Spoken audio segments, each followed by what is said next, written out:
Okay, I got the diodes back in. One side I got on these two, I got the 14.87, that's the right channel.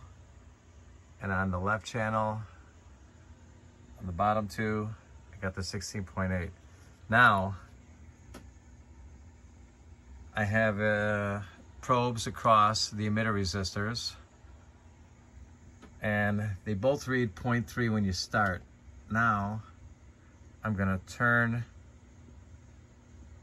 the bias adjust all the way till the voltage goes down on the gates, and I get up to 1 millivolt from 0.3. And the same thing happens on the other channel. Watch, I'll drop it down now. All the way to where the voltage is back up to 15 volts. And back down to 0.3.